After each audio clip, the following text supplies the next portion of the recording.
Hello and welcome to everyone class. कैसे हैं आप सभी लोग? Fit and fine. Hi class, my name is Shubham और आज हम लेके आ गए हैं class 10 mathematics chapter 3 pair of linear equation and two variable. Class बहुत ही सिंपल सा चैप्टर है और बहुत अच्छा चैप्टर है। सिर्फ आपको इसमें लीनियर इक्वेशंस का ध्यान रखना है। बहुत छोटे छोटे मेथड हैं दो जिनका यूज करके क्वेश्चन सॉल्व करने हैं। एक मेथड जिसमें ग्राफ प्लॉट करना है, then we are done. 6 marks weightage इस चैप्टर का बोर्ड एग्जाम में। एक एमसीक्यू, एक 2 मार्क क्वेश्चन और एक 3 मार्क क्वेश्चन, इस तरह से वेटेज डिवाइडेड है ना। कभी कभी 5 मार्क क्वेश्चन भी आ जाता है जिसमें ग्राफ और उससे रिलेटेड चीजें पूछ लेता है। ठीक है, सो घबराने की जरूरत नहीं है। बहुत सिंपल क्वेश्चन आते हैं, सिर्फ आपको फंडामेंटल्स पे फोकस करना है and then we are done. ठीक है, तो स्टार्ट करते हैं बच्चों बेसिक फंडामेंटल्स पे। तो आज पार्ट 1 में बात करेंगे इसके इंट्रोडक्शन पे। उसके बाद हम स्टार्ट करेंगे इसको सॉल्व करने के मेथड्स। तो हमारे पास टोटल 3 मेथड है इसको सॉल्व करने के। फर्स्ट मेथड आपका ग्राफिकल मेथड है, सेकंड आपका सब्स्टिट्यूशन मेथड है, थर्ड आपका एलिमिनेशन मेथड है।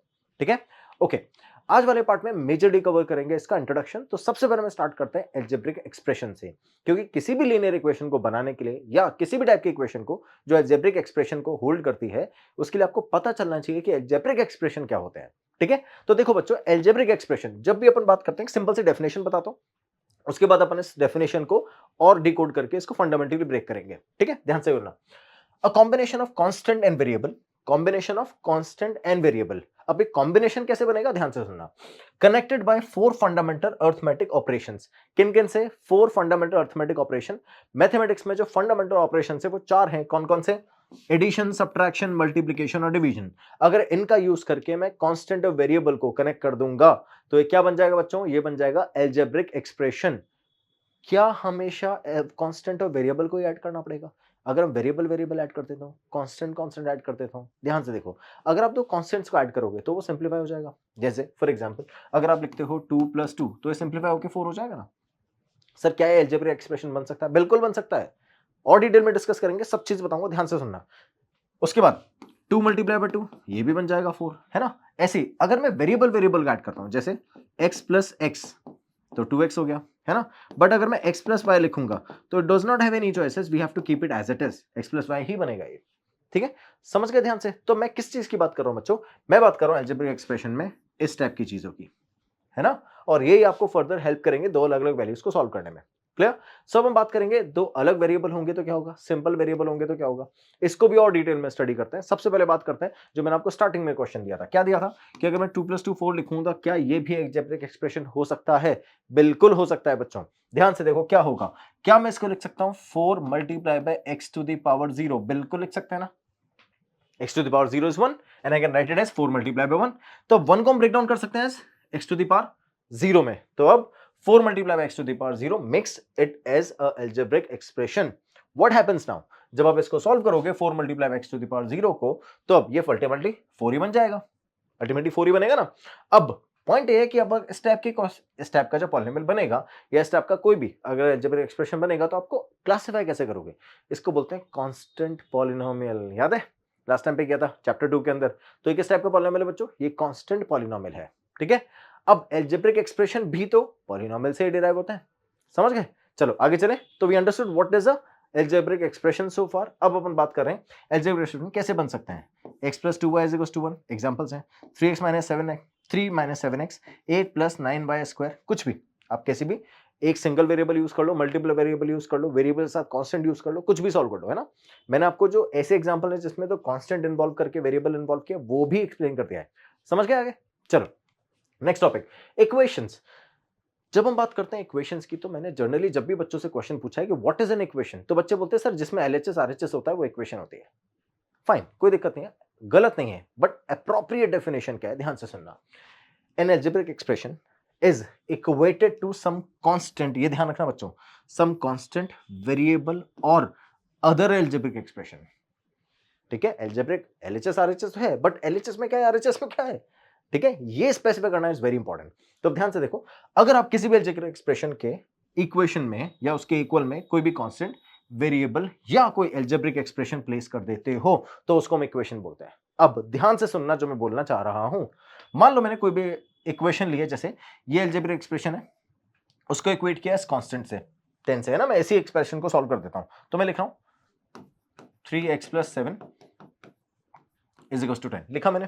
क्या फर्दर सॉल्व हो सकता है? Absolutely, we can transfer 7 this side और 10 दिस साइड। तो it is 3x plus 7 minus 10 is equal to 0। Further solve करोगे तो 3x minus 3 is equal to 0। Clear?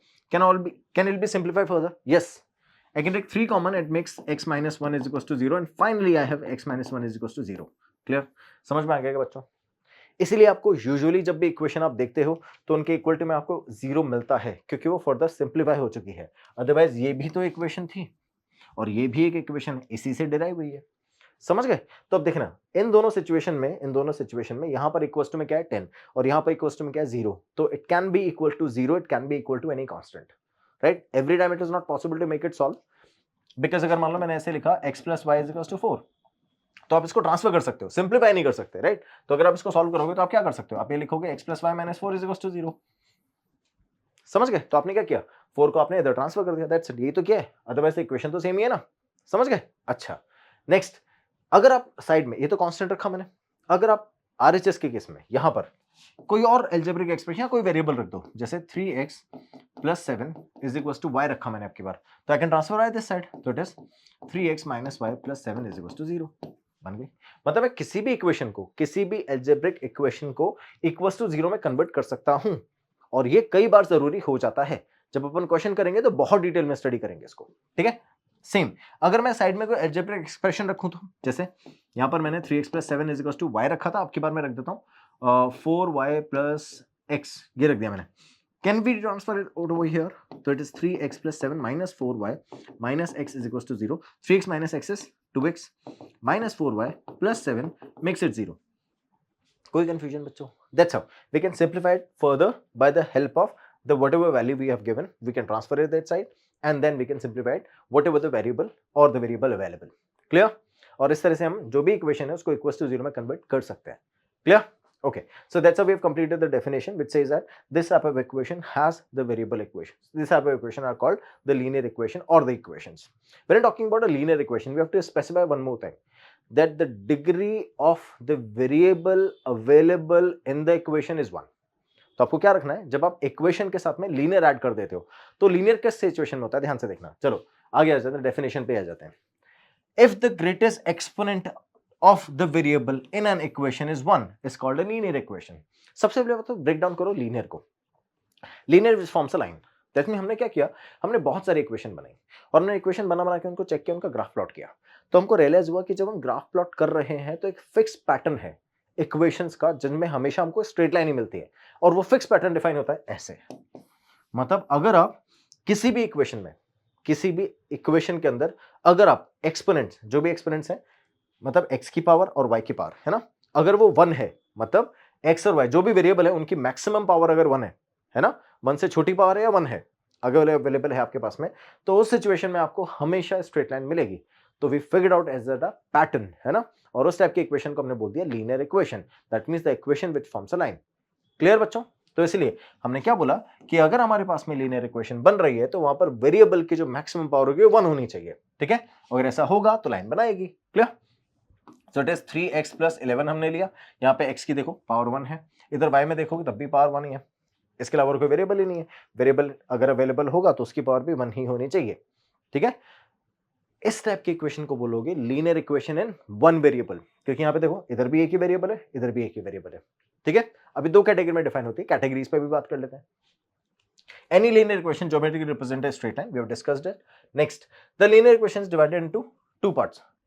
First is 1 variable, second is 2 variable, ठीक है? अभी हम मल्टीपल 3 वेरिएबल 4 वेरिएबल भी आता है, लेकिन हम बात कर रहे हैं अपने सिलेबस की। 10th क्लास के सिलेबस में 1 वेरिएबल 2 वेरिएबल से ऊपर आपको लीनियर इक्वेशन नहीं मिलेगी, ठीक है? तो अब ध्यान से देखना, 1 वेरिएबल इक्वेशन में क्या होगा, it has a general form ax plus b is equals to 0 where a should not be equals to 0। ये ध्यान रखना है स्पेसिफिकली। क्यों सर a 0 क्यों नहीं होना चाहिए? अगर सोचो a 0 हो गया तो क्या वेरिएबल ही नहीं बचेगा? ये वेरिएबल बचा ही नहीं ना बेटा, फिर तो 1 वेरिएबल इक्वेशन बनेगी नहीं। तो जिसको हम डिफाइन कर रहे हैं वही नहीं होगा, मतलब हम बोल रहे हैं शुड बी ऑफ 1 वेरिएबल और वेरिएबल ही नहीं है, क्योंकि जैसे मैंने 0 रखा, 0 मल्टीप्लाई बाय x क्या हो जाएगा 0, तो मेरे पास फाइनली वही b तो बचेगा, कांस्टेंट ही बचेगा। समझ गए? तो that's how this can not be in the form of where a is equals to 0। Clear? इसका एग्जांपल है 6x minus 12 is equals to 0। समझ गए? अब चलते हैं 2 वेरिएबल में। 2 वेरिएबल क्या बोलता है, that the equation should be in the form of ax plus b y plus c is equal to 0, इस फॉर्म में इक्वेशन होनी चाहिए। अब अगर इस फॉर्म में इक्वेशन है तो क्या ध्यान रखना है कि यहां पर a और b दोनों ही 0 नहीं होने चाहिए, क्योंकि हम बात कर रहे हैं लीनियर इक्वेशन है टू वेरिएबल की, तो दोनों वेरिएबल एग्जिस्ट करने चाहिए इक्वेशन के अंदर। दैट मींस यहां पर x और यहां पर y दोनों वेरिएबल होने चाहिए। तो दोनों वेरिएबल एग्जिस्ट सिर्फ तब कर सकते हैं जब इनके कोफिशिएंट्स a और b ये 0 ना हो। So you have to make sure that the coefficients of x and y should not be equal to 0. That's why we have a specific condition mentioned as a is not equal to 0 and b is not equal to 0. Clear बच्चों, समझ गए? Example 3x minus 2y is equal to 1. कोई confusion है? समझ में आ गया कैसे linear equation one variable two variable define होता है? आगे चलते हैं नेक्स्ट पार्ट पे। अब हमने बात करा लीनियर इक्वेशन टू वेरिएबल को अगर हम डेफिनेशन में डिफाइन करेंगे तो linear two variable in x and y is represented by the equation ax plus by is equal to c plus c is equal to 0 where a, b and c are the real numbers. Importantly आपको ध्यान रखना है कि जो number है real number होने चाहिए, और अगर आप डेफिनेशन में इसको डिफाइन कर रहे हो तो आप साफ साफ लिखोगे that a and b should not be a non zero real number. क्या होना चाहिए? Non zero real number. Real number तो होंगे बट ये जीरो भी नहीं होने चाहिए ना, that's why n and b cannot be zero. Clear? Example 4x plus 5y is equal to 3. Any confusion class? We understood what is the linear equation two variable now. अब हम इसको further solve करने पे focus करेंगे, but उससे पहले हम दो तीन चीजें और समझ लेते हैं। हम ये समझ लेंगे कि इसका प्लॉटिंग कर लेना पहले कि क्या क्या चीजें हमको रिक्वायर्ड है लीनियर इक्वेशन को सॉल्व करने के लिए। पहले उन सबको समझ लेते हैं, फिर एक साथ क्वेश्चन पे टूट पड़ेंगे। ठीक है, स्टार्ट करते हैं। चलो, 3p plus 2p is also a linear equation. Once again, it is not mandatory always that the variables are x and y. Variable कुछ भी हो सकता है, एक्स वाई हो सकता है, वाई जेड हो सकता है, पी क्यू भी हो सकता है, ए बी भी हो सकता है। We are going to define the variables, है ना। तो जब हम स्पेसिफाई कर देते हैं कि ये वेरिएबल है तो उसकी फॉर्म में इक्वेशन बना लेंगे, कोई प्रॉब्लम नहीं है। ठीक है, चलो next, dependent and independent variable. अब हम बात करते हैं डिपेंडेंट वेरिएबल और इंडिपेंडेंट वेरिएबल। जब भी आपके पास इक्वेशन बनती है तो देखो इक्वेशन किस फॉर्म में बनेगी। जैसे मान लो फॉर एग्जांपल मैंने लिखा x plus y is equal to 4, ठीक है, कोई दिक्कत है। अब मैं क्या करता हूं, मैं y की वैल्यू ट्रांसफर करने के लिए x को शिफ्ट कर दूंगा, तो मैं लिखूंगा 4 माइनस एक्स। अब मैं x की वैल्यू प्लेस करता जा रहा हूँ, y की वैल्यू आती जा रही है। ऐसा करते थे ना 9th क्लास में भी। तो हम क्या करते हैं, जैसे जैसे x की वैल्यू प्लेस करते हैं y की वैल्यू आती है। अब ये टेबल बनाया मैंने, इधर x रखा इधर y रखा। मैं क्या x की वैल्यू प्लेस कर रहा हूँ to get the value of y। सुनते रहना। तो अब अगर ऐसा है तो x की वैल्यू मान लो मैंने 0 1 और 2 प्लेस करी। 0 प्लेस करा तो 4 माइनस 0 4, 4 माइनस 1 3, 4 माइनस 2 2, ये सिचुएशन आ जाएगी। अब सोचो जो भी x की वैल्यूज है, क्या ये x की वैल्यूज आपने अपनी मर्जी से रखी है? आप कुछ और भी रख सकते थे, 4 5 6 भी रख सकते थे, है ना। बट क्या है y की वैल्यू आपकी मर्जी से आई है? नहीं। अगर आपने 0 रखा तो 4 ही आया, कोई और ऑप्शन है नहीं आपके पास। अब 0 की जगह मर्जी से मैं 5 रख दूंगा, नहीं, पॉसिबल ही नहीं है ना। So that's why the values of y are dependent on x। क्या? फिर से बोलो, the value of y are dependent on x यहां पर। तो क्या y अपना डिपेंडेंट वेरिएबल हो गया और x हो गया इंडिपेंडेंट वेरिएबल? इंडिपेंडेंट क्यों? अपनी मर्जी से कुछ भी वैल्यू रख सकते हो और उस पर करस्पॉन्डिंगली y की वैल्यू आ जाएगी।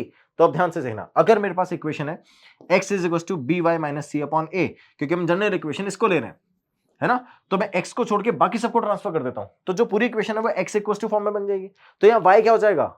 जिसकी वैल्यू हम प्लेस कर रहे हैं, हम y की वैल्यू प्लेस करेंगे और x का आंसर आएगा। तो जिसकी वैल्यू हम प्लेस कर रहे हैं वो वेरिएबल क्या होगा बच्चों? वो वेरिएबल होगा आपका इंडिपेंडेंट वेरिएबल, जिसका आंसर आएगा वो होगा डिपेंडेंट वेरिएबल। तो यहां पर मेरे पास में y की वैल्यू प्लेस करूंगा और x का आंसर आएगा, तो x क्या हो गया? डिपेंडेंट। किस पे डिपेंड कर रहा है? y पे, क्योंकि y की वैल्यू प्लेस कर रहे हैं। सिमिलरली अगर मैं यहां आता हूं तो we got placing the value of x, x के लिए प्लेस कर रहे हैं, x के लिए प्लेस करने के बाद मैं y का आंसर निकाल रहा हूं। तो यही सेम सिचुएशन जो मैंने यहां पे स्टडी की है, तो अगर मैं x के लिए प्लेस करूंगा तो मुझे y का आंसर मिलेगा।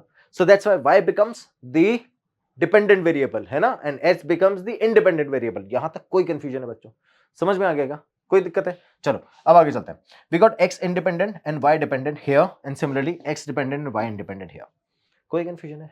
ये होता है डिपेंडेंट इंडिपेंडेंट सिचुएशंस, जिसका यूज करके अपन क्वेश्चन को आगे सॉल्व करते हैं। क्लियर? चलो next, solution of linear equation. अब जब linear equation, obviously linear equation बनाना ही हमारा काम थोड़ी था, हमारा काम था लीनियर इक्वेशन को सॉल्व करना। अगर हम लीनियर इक्वेशन को सॉल्व कर रहे हैं तो एक लीनियर इक्वेशन तो सॉल्व नहीं हो सकती, इनफाइनाइट आंसर आएंगे। देखो जैसे फॉर एग्जांपल अगर मैं ग्राफ बना रहा हूं, मैंने मल्टीपल पॉइंट्स बनाए, उन मल्टीपल पॉइंट्स को ज्वाइन करता जा रहा हूं, लाइन बनती जा रही है। सॉल्यूशन क्या है?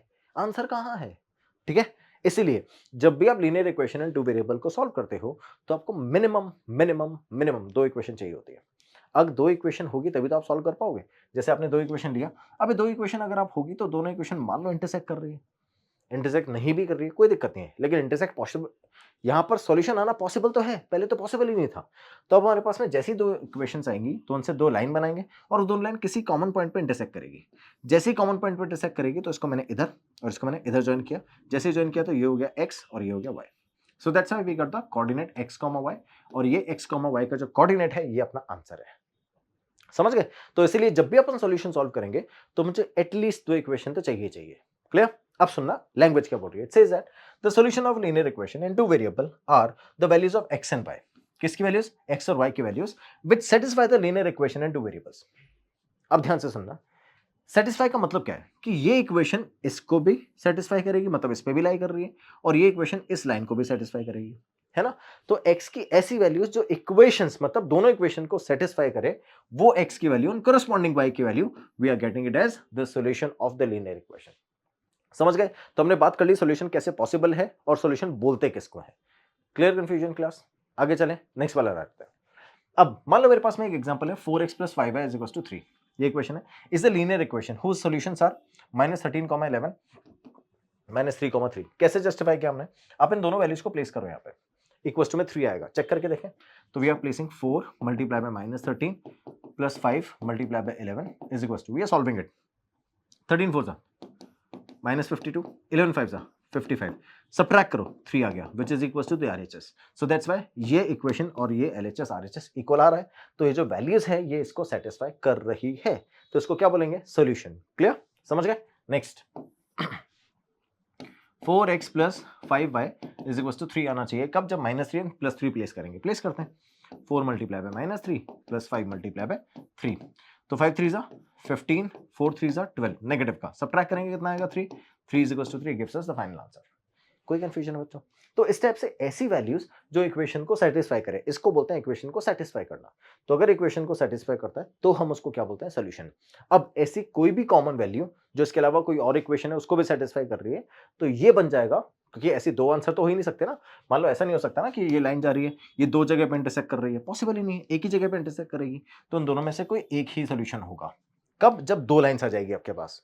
एक लाइन पे तो इनफाइनाइट सोल्यूशन आएंगे, है ना? किसी एक लाइन को तो मल्टीपल पॉइंट सेटिस्फाई कर सकते हैं ना, लेकिन दो लाइन का कॉमन पॉइंट एक ही होगा।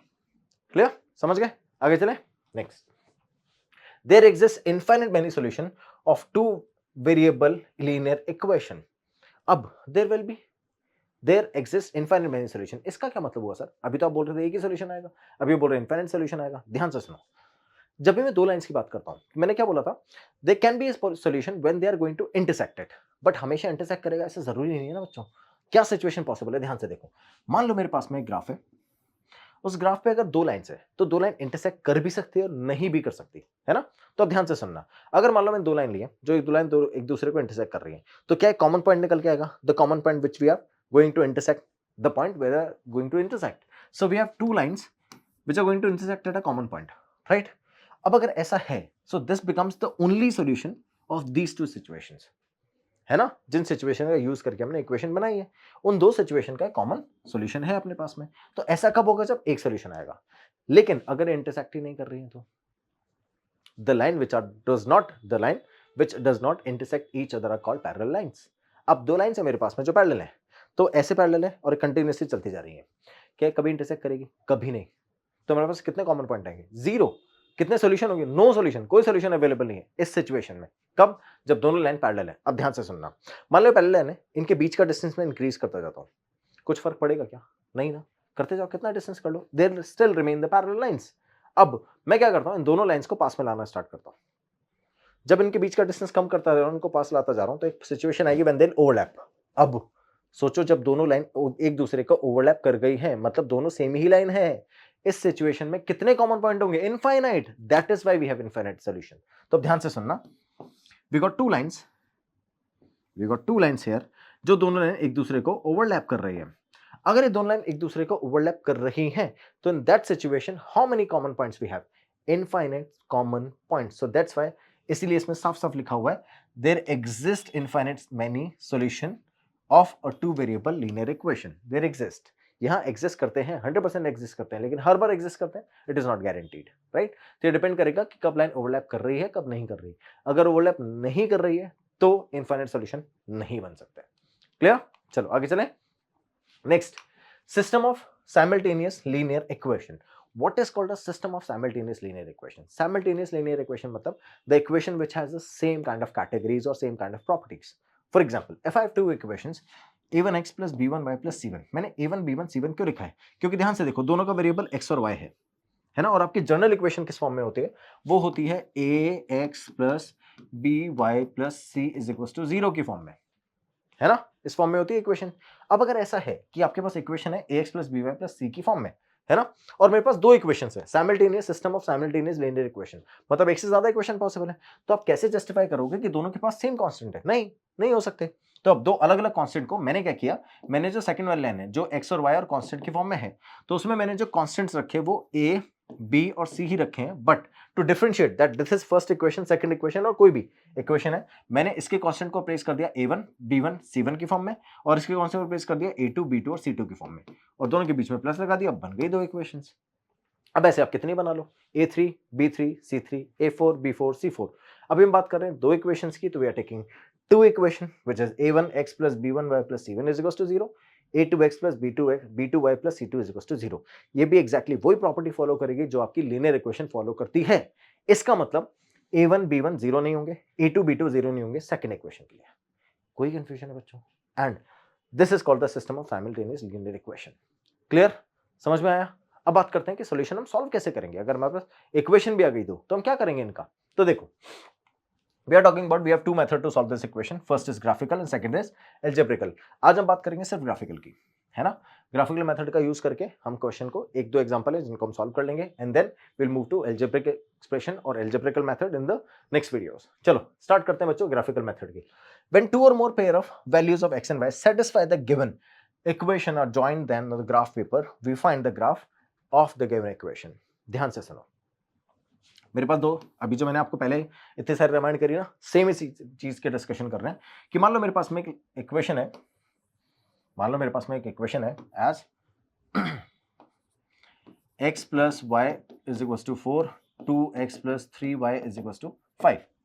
ठीक है, अब हम क्या करेंगे इन दोनों का, ठीक है, दो ऐसे मिनिमम दो आप कोशिश, अच्छा एक और काम करते हैं, मिनिमम 3 निकालते हैं। चलो दो में क्या होता है, कई बार दो से लाइन तो बन जाएगी, कोई दिक्कत नहीं है, आप दो मिनिमम पॉइंट निकालोगे इससे लाइन बन जाएगी। आप टेबल बनाते हो ना, ऐसे टेबल बनाते हो, कोशिश करोगे उसमें मिनिमम 3 पॉइंट निकालो, है ना। 3 कोऑर्डिनेट आप प्लेस करो, 3 कोऑर्डिनेट प्लेस करने के बाद आपकी जो लाइन बनेगी वो परफेक्ट लाइन बनेगी, है ना। तो कोशिश करना आप 3 पॉइंट निकालो, एक में सेकंड वाले में भी 3 पॉइंट निकालोगे, ऐसे 3-3 पॉइंट्स निकाल लोगे, उन दोनों को ज्वाइन करोगे, दो लाइन बन जाएगी। ठीक है, उन दोनों लाइंस पे फर्स्ट की लाइन बन गई, सेकंड लाइन बन गई, जो कॉमन पॉइंट आएगा दैट इज द सॉल्यूशन। और ये आपका ग्राफिकल मेथड है, बस यही ग्राफिकल मेथड है, कुछ नहीं करना, दो लाइन बनानी है, जहां पर इंटरसेक्ट करेगी वही आंसर है, इंटरसेक्ट नहीं कर रही कोई आंसर नहीं है, नो सॉल्यूशन, खत्म। समझ गए? ये ग्राफिकल मेथड है, घबराना नहीं है बच्चों, बहुत ही इजी चीजें हैं जो आपने 9th क्लास में पढ़ी थी, बस उसी में क्या करना है, आपके पास दो इक्वेशन बनानी है। 9th क्लास में आप एक बनाते थे, यहाँ पे दो बनानी है। ठीक है, स्टार्ट करते हैं। General linear equation, it is ax plus by plus c is equal to 0 where a and b are not equal to 0। Clear? अब जनरल लीनियर इक्वेशन के अंदर क्या होता है, हमारे बहुत सारी कंडीशन होती है। मान लो ये जो चीजें मुझे गिवन है, अगर ये 0 हो गई तो क्या होगा? पॉसिबल है ना, मान लो इक्वेशन आ गई और यहाँ पे आपको 0 दे दी वैल्यूज, अगर ऐसा हुआ तो क्या होगा? इतनी देर से आप ये सुन रहे हो 0 नहीं होना चाहिए, नहीं होना चाहिए, सर आपने ये तो बताया था 1 वेरिएबल रह जाएगा। अरे तो उस सिचुएशन में ग्राफ कैसा बनेगा? अब हम ग्राफिकल मेथड पे आ गए ना, तो ग्राफ कैसा बनेगा हम देख के बता सकेंगे, नहीं बता सकेंगे कि लीनियर इक्वेशन 1 वेरिएबल है 2 वेरिएबल है? तो ध्यान से देखो, एक एक चीज बताता हूँ। For example, if I have a condition where a is not equal to 0, मतलब a की वैल्यू 0 नहीं है बट b की वैल्यू 0 है, c की वैल्यू 0 नहीं है, मतलब a और b में सबके पर मैंने एक 0 ले लिया, तो अब जो इक्वेशन बनेगी वो अपनी बनेगी ax plus c is equal to 0 की फॉर्म में। तो अब एग्जांपल लेते हैं, उससे ज्यादा अच्छे समझोगे आप। मान लो मेरे पास में है 2x plus 0y plus 3 is equal to 0, या चलो 4 लेते हैं, है ना, डिवाइड करना इजी हो जाएगा क्योंकि हम समझ रहे हैं कॉन्सेप्ट अभी। Now if you are taking it is 0y makes it 0, 0 plus 4 is 4, so we have 2x plus 4 is equals to 0, which finally says that x is equals to minus 4 upon 2 and we are reducing it to makes 2। तो x is equals to minus 2 आ गया अपने पास में। अब x की value कितनी बच्चों? minus 2। एक ही point आएगा क्या? नहीं, यही सिचुएशन है, यहां पर आपको बनानी है लाइन। तो क्या होता है बच्चों, जब आप इसको सॉल्व करते हो and we are writing x is equals to minus 2, इसका मतलब क्या होता है पता है? You don't have y available, तो y की कुछ भी वैल्यू हो सकती है और हर वैल्यू पे x का आंसर 2 आएगा। -2 आएगा। तो अब अगर आप इसका ग्राफ बनाओगे तो कैसा बनेगा? देखो y की किसी भी वैल्यू पे x का आंसर कितना होना चाहिए? -2। तो अब देखो y की वैल्यू अगर मैंने 0 रखी, ये -2 है मान लेते हैं, y की वैल्यू 0 रखी तो भी -2, 1 रखी तो भी -2, 3 रखी तो भी -2, 4 पे भी -2, 5 पे भी -2, 6 7 8 9 कुछ भी माइनस में रखो, पॉजिटिव रखो, कुछ भी रखो, आंसर आपका क्या आएगा? हमेशा -2 आएगा। तो अगर आप इसको ज्वाइन करोगे तो ये क्या बन जाएगी? ये एक स्ट्रेट लाइन बन जाएगी and this straight line is parallel to y axis. समझ गए? तो जब भी कभी ऐसा होगा कि मेरे पास में कोई भी इक्वेशन आएगी x is equal to -2, -2 is not necessary, x is equal to a की फॉर्म में कोई भी इक्वेशन आएगी तो वो जो लाइन है वो सबसे पहले तो a से पास करेगी ऑन एक्स एक्सिस और वो लाइन बनेगी y के पैरेलल। हमेशा ध्यान रखना उल्टा होता है, अगर x is equal to line बनेगी तो वो y के पैरेलल, y is equal to line बनेगी तो वो x के पैरेलल। समझ गए? कोई दिक्कत है? तो that's how we have completed the first part which says that whenever we have a line it is in the form of ax plus c which makes a parallel line to the y-axis and passing from a point minus c comma a. Clear? चलो next वाला point, next situation when a is 0, b is not equal to 0 and c is not equal to 0। अब की बार हमने a को 0 कर दिया, a को 0 करेंगे तो y is equal to line बनेगी ना, देखो y is equal to minus c comma b। अब ये कैसे बननी चाहिए? ये बननी चाहिए x के पैरेलल और पास करना चाहिए minus c comma b से। ये वो पॉइंट है और ये x के पैरेलल है। समझ गए? सेम कॉन्सेप्ट है। ठीक है, आगे चलते हैं। नेक्स्ट हमने लिया कि अगर a की वैल्यू 0 नहीं है बट b और c 0 है, a की वैल्यू 0 नहीं है, b और c 0 है तो x इज इक्वल टू 0 आ जाएगा क्योंकि a के अलावा बाकी सब 0 है ना। जैसे मान लो मैंने ले लिया 2x plus 0 is equal to 0, बाकी सब 0 है तो मैं क्या लिखूंगा इसको? x इज इक्वल टू 0 क्योंकि 2 भी डिवाइड हो जाएगा, 0/2 makes it 0, so x is equal to 0 is the linear equation. अब ये जो लीनियर इक्वेशन ये होती है y एक्सिस की, तो जो y एक्सिस है आपका उसकी इक्वेशन होती है x is equal to 0। Clear? Similarly ऐसे जब मैं x एक्सिस की बात करूंगा तो वो होनी चाहिए y इज इक्वल टू 0, बिल्कुल होनी चाहिए। देखो y is equal to 0 is equal to x axis. Clear? ऐसा कब होगा? जब आपका सिर्फ y नॉन जीरो होगा, बाकी दोनों जीरो होंगे। क्लियर बच्चों? कितना इजी है, एक एक चीज समझ गए हो? पूरी सारी 9th का रिवीजन सब कुछ एक एक खोल के दिखा दिया आपको। ठीक है, last situation when we have a and b दोनों जीरो नहीं है बट आपके पास c जीरो है, मतलब कोई कांस्टेंट ही नहीं है, तो आपकी इक्वेशन बन रही है ax plus by is equal to 0 की फॉर्म में। ठीक है, तो अब कैसे बनती है ध्यान से देखना। मैं सिंपल सी इक्वेशन ले रहा हूं, x plus y is equal to 0, ये ले लिया मैंने, तो मैं y को ट्रांसफर कर दूंगा तो I be writing x is equal to minus y. अब मैं y की वैल्यू प्लेस करूंगा तो x का आंसर आएगा, तो x कैसा हो गया? Dependent, y independent. ध्यान रखना बच्चों। तो मान लो मैं ग्राफ बनाता हूं, ये अपना x है, ये y है। ठीक है, we are placing y 0 1 and 2।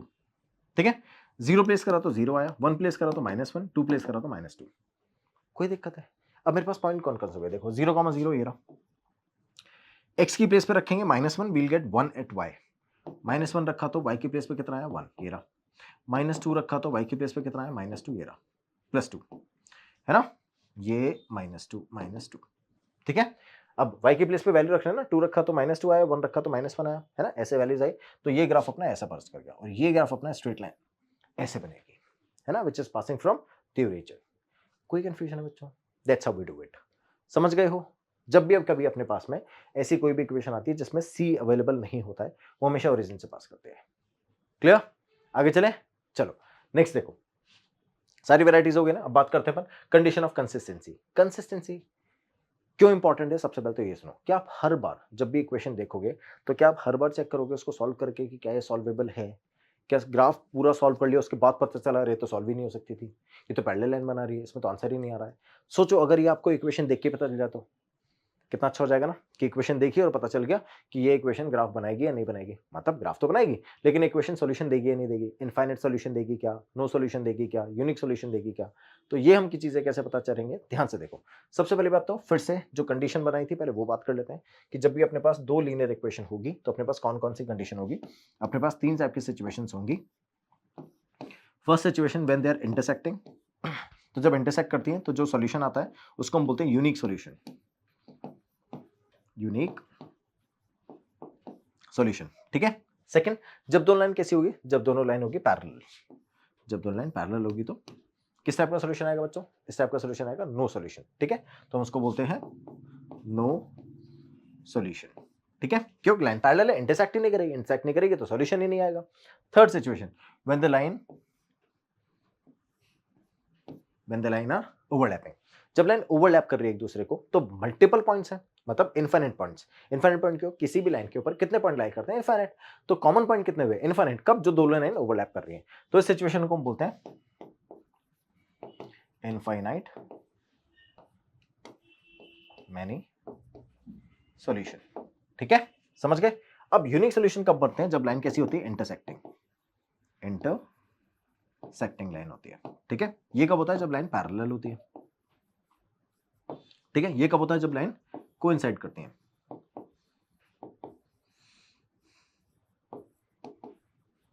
ठीक है, कोइंसिडेंस लाइन या parallel lines, sorry coinciding line या ओवरलैपिंग लाइन। ठीक है, समझ गए? ये तीन सिचुएशन बनती है जब हमारे पास तीन तीन टाइप के कैटेगरीज में सॉल्यूशन आते हैं। Clear?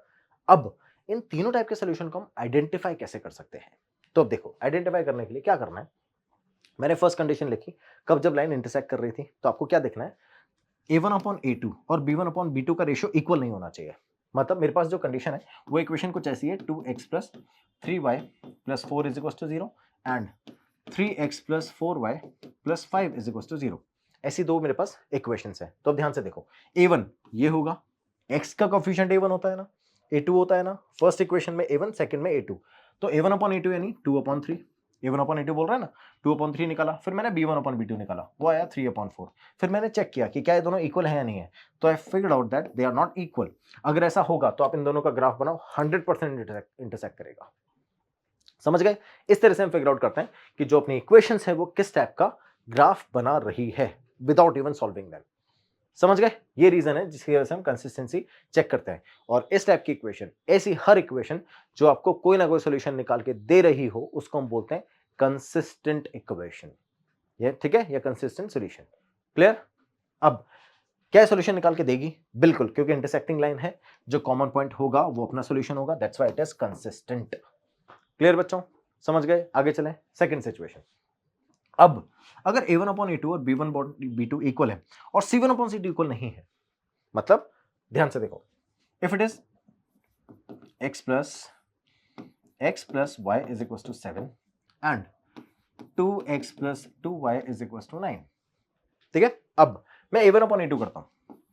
a1/a2 direct value place करता है, 1/2 and it is 1/2 and this is 7/9। तो ये दोनों तो इक्वल हैं, 1/2 1/2 है ना, 1/2 1/2, बट ये 7/9 इज नॉट इक्वल। तो ये जो लाइन, ये जो ग्राफ बनेगा, ये नो सॉल्यूशन का बनेगा। मतलब यहां पर जब आप लाइन बनाओगे तो 100% पैरेलल लाइन बनेगी। और पैरेलल लाइन के सिचुएशन में कोई सॉल्यूशन नहीं आता है, that's why it is inconsistent. क्यों? क्योंकि सॉल्यूशन ही नहीं दे रहा है। कंसिस्टेंट तब होगा जब सॉल्यूशन देगा। So this is called inconsistent system of linear equation. कोई कंफ्यूजन है बच्चों? सिमिलर पैरेलल लाइंस हमारे पास में, ये कंडीशन है, इसको चेक करके आप आंसर निकाल सकते हो। ठीक है, आगे चलते हैं थर्ड पे। Third situation when all the three are equal. ठीक है, जब तीनों आपस में इक्वल है, तो it is a1/a2, b1/b2 and c1/c2। जब तीनों आपस में इक्वल है तो क्या होगा? उस सिचुएशन में जो आपके पास फाइनल आंसर आएगा उसमें एक ही लाइन बनेगी। तो अब ये कुछ ऐसा है, x + y = 7 लिया था मैंने, तो अब मैं लिख देता हूं 2x + 2y = 14। तो अब देखना यहां से आंसर कितना है बच्चों? 1/2 1/2 7/14। रिड्यूस करेंगे, आंसर 1/2 बनेगा। तो तीनों आपस में इक्वल हो गए। जब ऐसे सिचुएशन हो जाती है तो आपके पास जो लाइन बनेगी वो दोनों की सेम ही लाइन बनेगी। मतलब अगर आप कोऑर्डिनेट भी फाइंड करोगे ना, तो आपके पास सेम ही कोऑर्डिनेट आएंगे दोनों में, और उन दोनों से जो लाइन बनेगी वो सेम बनेगी। और इस टाइप की सिचुएशन को कॉमन क्या बोलते हैं? कोइंसिडेंट लाइन या ओवरलैपिंग लाइन।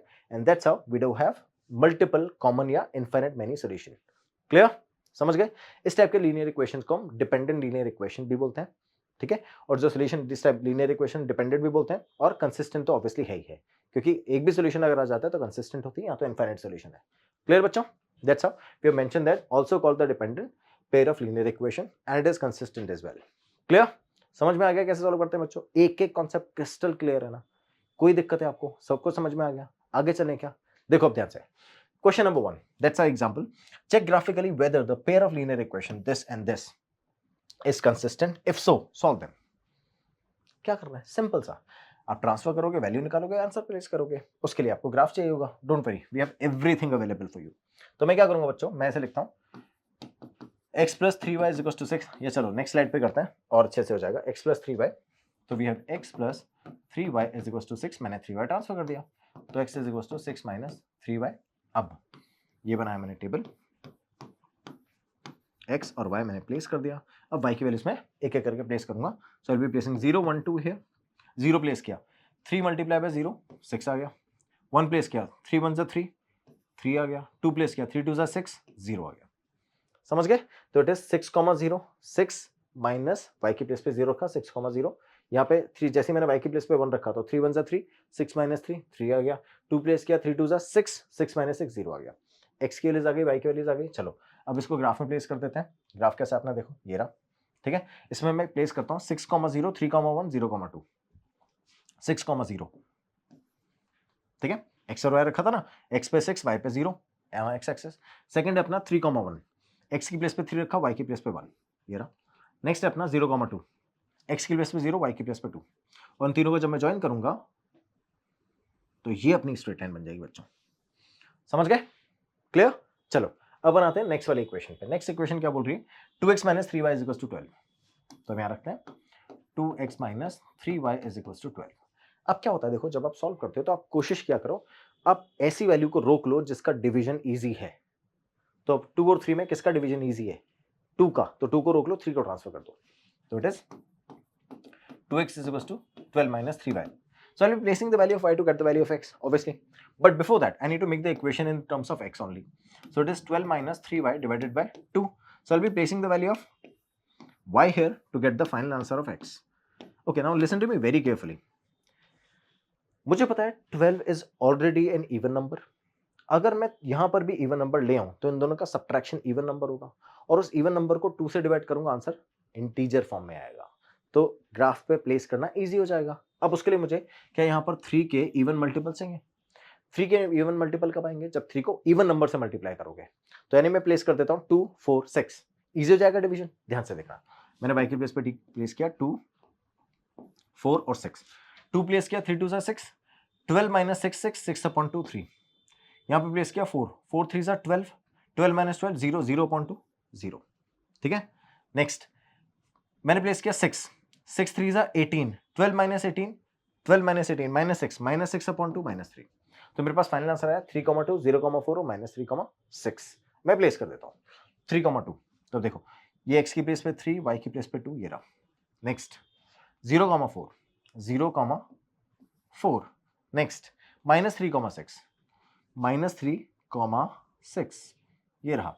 इन तीनों को ज्वाइन करो, देखो इन तीनों को ज्वाइन करोगे तो भी एक स्ट्रेट लाइन बनेगी। और इसको मैं फर्दर एक्सटेंड कर देता हूँ, ये कुछ ऐसे इंटरसेक्ट कर रहा है ना। लेट्स अज्यूम दोनों 6 0 पे इंटरसेक्ट कर रहे हैं। वो अभी ग्राफ ये मैंने बनाया, मेरे पास स्केल नहीं है तो मैंने परफेक्ट ग्राफ नहीं बनाया, इसीलिए ध्यान से देखो। जब मैंने इन तीनों को ज्वाइन किया तो ये दोनों 6 0 पे इंटरसेक्ट कर रहे हैं। अब हम वेरीफाई कर लेते हैं क्या 6 0 इसका आंसर है।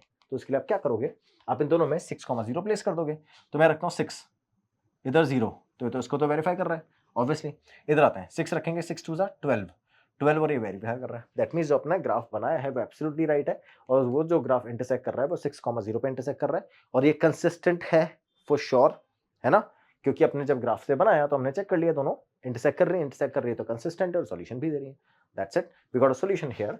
सो hence the solution of the linear equation is 6 0 6 0। अब ध्यान से देखो, इसमें अगर आप वैल्यू चूज करोगे तो आपके पास x की वैल्यू कौन सी है बच्चों? x की वैल्यू आपके पास में है 6 और y की वैल्यू है 0।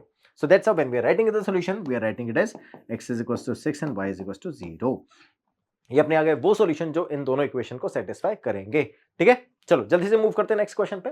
नेक्स्ट क्वेश्चन बोलता है graphically find whether the following pair of equation has no solution, unique solution और इनफाइनाइट मेनी सॉल्यूशन। इन तीनों में से आपको फिगर आउट करना है। ध्यान से देखो, अब की बार हम कोशिश करते हैं कि पहले से, क्योंकि कैलकुलेशन थोड़ी सी टफ है, तो we figure out in the beginning itself that the whatever value you are getting is it of the form of unique, no or infinite solution। ठीक है, कैसे करेंगे? Condition of consistency. तो we have 5/3 फर्स्ट से, second से आएगा -8/-24, और ये जो 5 है उधर आ जाएगा। ठीक है, ये देखो 24/5 है ना, तो 24 5 ऊपर चला जाएगा। थर्ड वाली सिचुएशन में ये फर्स्ट है, सेकंड है, थर्ड है अपने पास 1/3 और ये 5 ऊपर। तो यहां से तो देखो 5/3 आ रहा है क्लियरली, इधर से रिड्यूस करोगे तो माइनस से -8 और ये 3, यहां से भी 5/3 आ रहा है clearly, 5/3 5/3 5/3। It will give you infinite many solution. तो मैं एक काम करूंगा, यही ट्रिक है इस क्वेश्चन को सॉल्व करने की। मैं काम करूंगा फर्स्ट वाली इक्वेशन जो कंपैरेटिवली इजी है सॉल्व करना, मैं उसको सॉल्व करूंगा।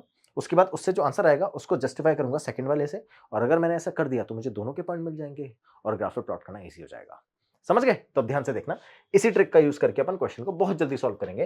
तो मैं लिखता हूं first equation 5x minus 8y plus 1 is equals to 0, and I'll be transferring rest of the value that side. So it'll be 5x is equals to 1 minus 1 plus 8y. So I'll be writing 8y minus 1. ठीक है? अब इसका use करके मैं equation पे value place करूंगा।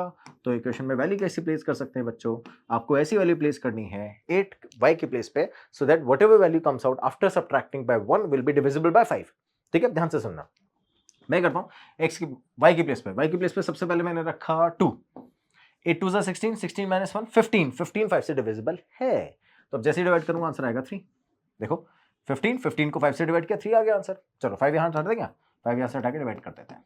ठीक है, नेक्स्ट अब मैं प्लेस करता हूं इसकी प्लेस पे 7, 8 7 जा 56, 56 minus 1 55, 55 upon 5 11, so that's how we have 11। ठीक है, काफी है, 2 से आंसर आ जाएगा। आगे नेक्स्ट आओगे तो डेसिमल में आंसर आने लग जाएंगे। जैसे मैंने मैक्स वैल्यू भी प्लेस कर सकता हूं तो भी आंसर आ जाएगा, बट उसमें डेसिमल आंसर आएंगे। ठीक है, नेक्स्ट इसका 4.5 है, 4.5 से 7 आंसर आता है, बट कोई बात नहीं, 2 से आंसर आ जाएगा क्योंकि वैसे भी इनफाइनाइट मैनी सोल्यूशन आएगा, दोनों का सेम ही आंसर है, तो कोई दिक्कत नहीं है, आपको एक ही लाइन बनानी होगी। नेक्स्ट अब बनाते हैं सेकंड वाली इक्वेशन पे। सेकंड वाली इक्वेशन क्या बोल रही है? It is 3x minus 24 upon 5y plus 3/5। 3x minus 24 upon 5y plus 3/5 is equals to 0, है ना? अब थोड़ा सा ड्रामा तो करना पड़ेगा कि हमने सॉल्व किया क्वेश्चन बोर्ड में, मार्क्स इसी चीज के मिलते हैं, तो हम क्या करेंगे, हम 24/5 को उधर शिफ्ट कर देते हैं। तो it is 3x plus 3/5 is equals to 24 upon 5y। अब पूरी इक्वेशन को 5 से मल्टीप्लाई कर दो तो ये बन जाएगा 15x plus 3 is equals to 24y। बन गया? समझ गए बच्चों? अब मैं क्या करता हूँ, 24 से डिवाइड कर देता हूँ, तो this 15x plus 3 upon 24 is equals to y। अब हमें सॉल्व तो करना नहीं है ना, हमें तो एग्जैक्ट वैसी ही वैल्यूज प्लेस करनी है जो हमको गिवन है। तो मैं ये दोनों वैल्यूज को यहाँ प्लेस कर देता हूँ, 3/2 11 और 7। ठीक है, 3 and 2 11 और 7। अब ध्यान से देखो, जस्टिफाई कर लो कि जो आपने वैल्यू निकाली वो सही है भी या नहीं। यहां से 3 प्लेस करो, 15 3 45, 45 और 3 48, 48 अपॉन 24 2 आ गया। ठीक है, नेक्स्ट 11 प्लेस करो, 15 इंटू 11 165, 165 प्लस 3 168 अपॉन 24 7। ठीक है, तो जस्टिफाइड है दोनों वैल्यूज, दोनों वैल्यू एक दूसरे को सेटिस्फाई भी कर रही है, जस्टिफाइड भी है। That's how we are using these two values to find out the graph. अब आपको ग्राफ पे ये दोनों वैल्यूज प्लेस कर देनी है, बहुत सिंपल है।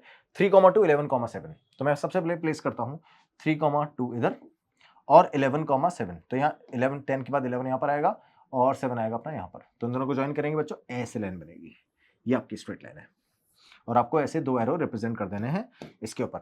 जब भी आप इक्वेशन प्लेस करोगे आपको इंपॉर्टेंटली ये ध्यान रखना है कि जो भी ग्राफ है आपको उस पर इक्वेशन प्लेस करनी है कि कौन सी इक्वेशन का ग्राफ बना रहे हो आप। तो देखो फर्स्ट है 5x minus 8y plus 1 is equals to 0, so we are placing 5x minus 8y plus 1 is equals to 0।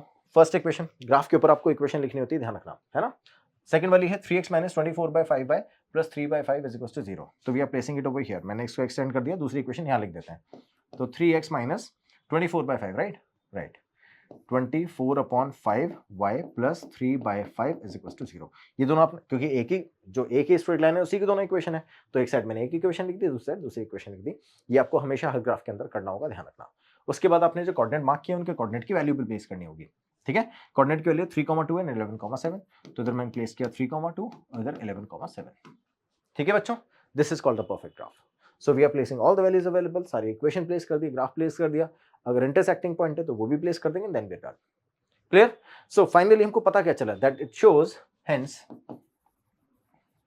The system of equation shows infinite many solutions। ठीक है, जब ऐसी सिचुएशन होती है तो आपको आंसर बताना नहीं होता, क्योंकि इनफाइनाइट सॉल्यूशन में कितने लिखोगे आप, नो सॉल्यूशन जब है ही नहीं तो क्या लिखोगे। ठीक है, so that's how we have two situation where we not need to place the answers and the solution we need to place the answer is unique one. Clear? चलो जल्दी से आगे बढ़ते थर्ड वाले क्वेश्चन पे। Champa went to a sale to purchase some pants and skirts. तो क्या purchase किया उसने? पैंट्स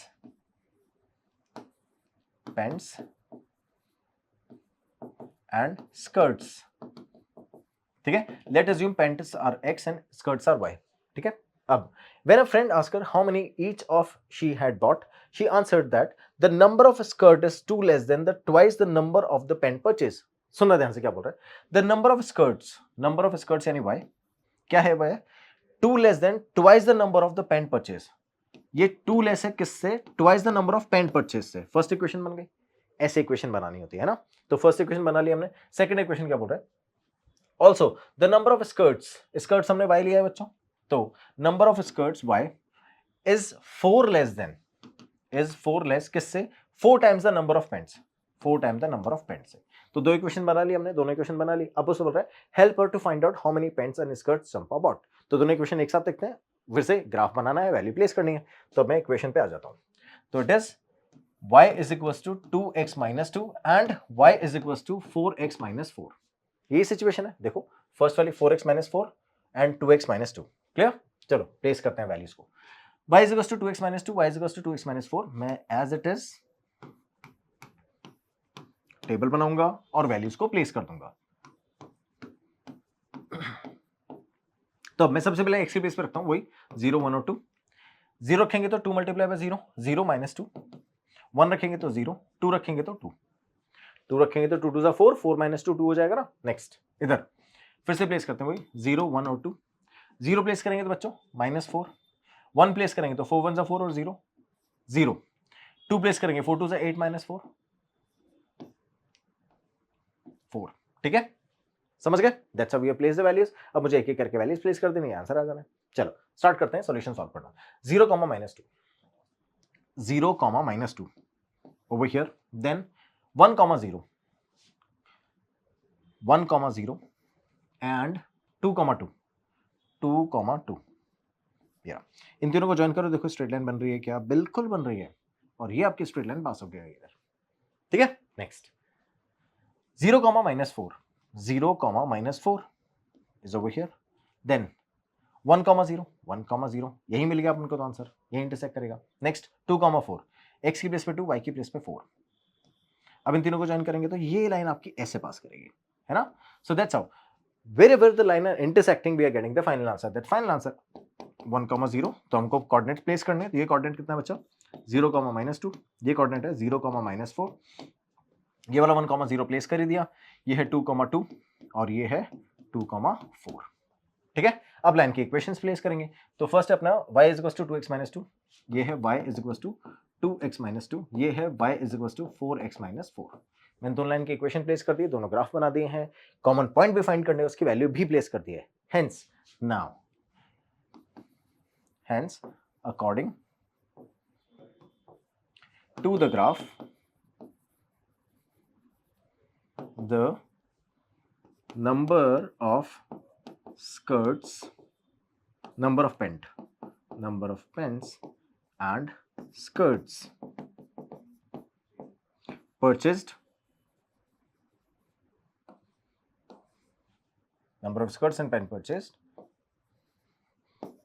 are 1 and 0, ठीक है। एक्स और वाई नहीं पूछा था आपसे, स्कर्ट एंड पेन पूछा था। ध्यान रखना इन चीजों का, आपने एक्स और वाई अज्यूम किया है ना, तो उसके बाद जो आंसर आपने निकाला है उसको रिप्लेस भी करोगे वैल्यू से जो आपने अज्यूम करी थी और जो क्वेश्चन ने पूछा था।